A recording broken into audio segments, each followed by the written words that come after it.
Stampede, went into toward paddock and up towards it. Well, hello everybody, it's Suffolk Andy here, and I'm at the Copdock Fun Run, looking at all the marshals for the day. Look, we're going to make sure we're marshalled all the way around. There's a few here, still got quite a while to go before we're setting off. About a 45-mile run and landing up at a pub just outside Ipswich, so it should be quite a good day. I'll do some talking on the way round, so but I'm here with my son Aaron, and I think there's going to be more than this, because I think we've got about half an hour to 3/4 an hour before we go, so it's going to get even busier. So anyway, I'll see you on the run.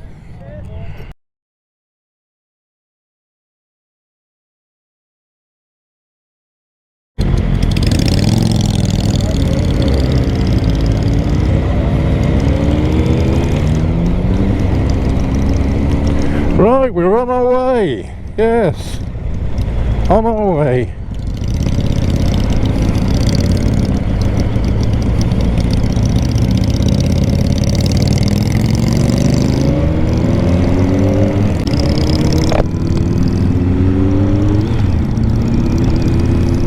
Well, it looks like we're going out to the Hadleigh way, I think.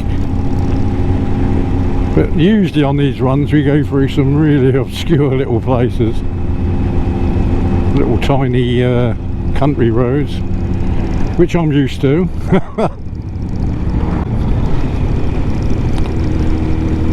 And the other thing I think with these sort of group rides, they can be a little bit slow and laborious. And I'm not saying that I speed and go nuts, because I don't. But yeah, like now we're in a pinch point here at Sproughton, and it's going to take ages to get to the far end, you know.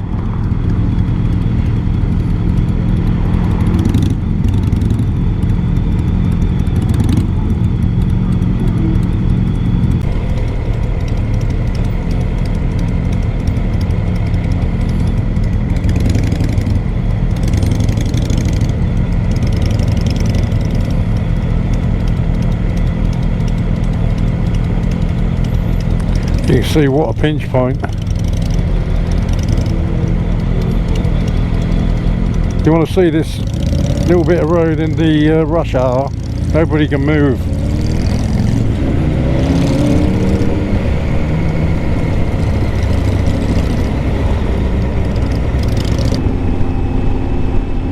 Really loving this new crash helmet.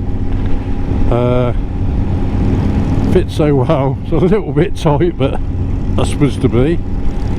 But the visor that comes down is lovely. Put it down now, it's just beautiful to look out of. Don't need sunglasses on, you know, stuck in between your crash helmet and your slugs. So really enjoying it.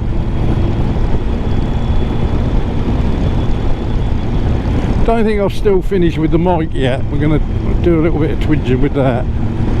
But yeah, and the noise coming into the helmet, yeah, I can still hear it. You can always hear it.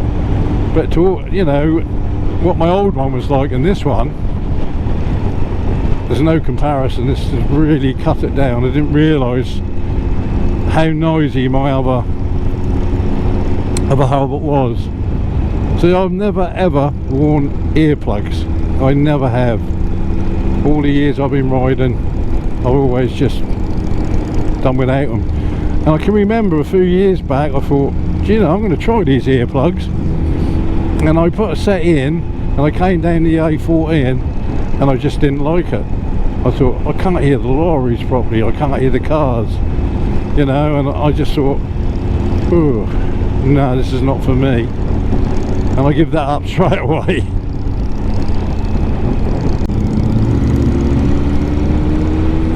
It's a glorious day, absolutely glorious today. It's telling me on here it's 22.5, so that is lovely. You couldn't ask for a better day. I can remember coming on these and it's been pissing down the rain and it's been bloody awful, and you don't want that. But like a day like today, you can't beat this. This is lovely.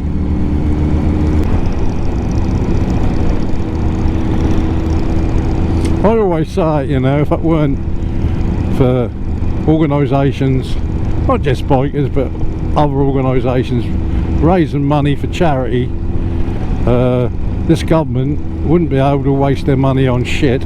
They'd have to waste it on us, wouldn't they? Don't think that's ever going to happen, is it? They're not going to waste it on us, are they? They're going to waste it on other shit, aren't they? Just my thoughts, just came into my head.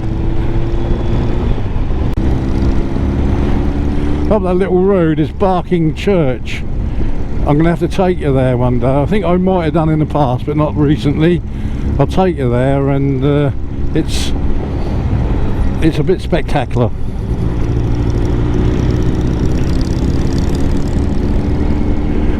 Maybe we could use the ghost tube up there, see if we can pick up anything. Because one of my subscribers asked me to do a bit more spooky stuff. So since then I haven't had a chance to get out, but when I do, we go somewhere with an old graveyard and try the different apps, see if we can get anything to speak to us, as they say, to respond.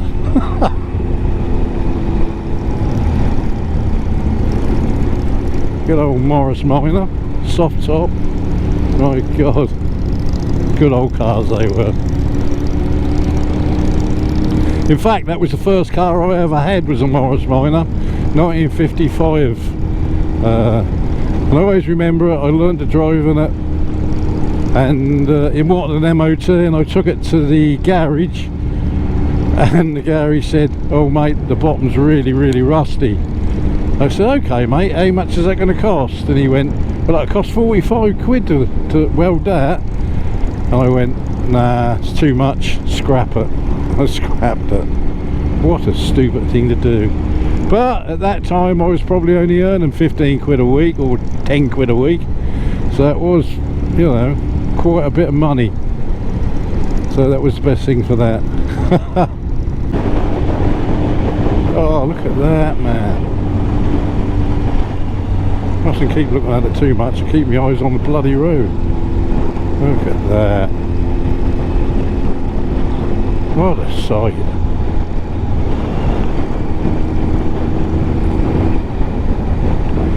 I am very privileged, that's all I can say. Do you know, I watch these programs like from America and all these places, and I look at them and I think, my God, I'd love to go and see all them sort of things. And then I look across that hill there and I think, do you know, in my own way I'm blessed to have this around me as well. So I'm not going to complain.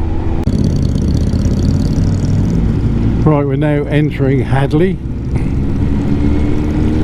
One interesting little fact that I was told, is it true or not? Nobody knows.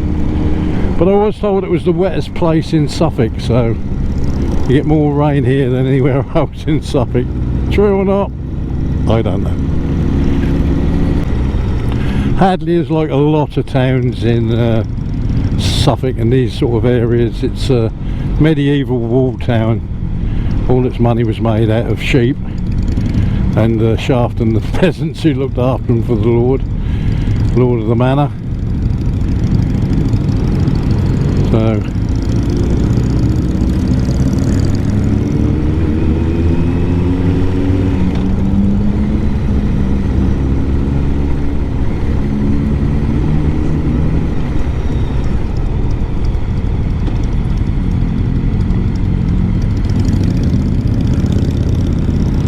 the other thing is, I was looking the other day at what is one of the oldest churches, or what is the oldest church in, that's that one there.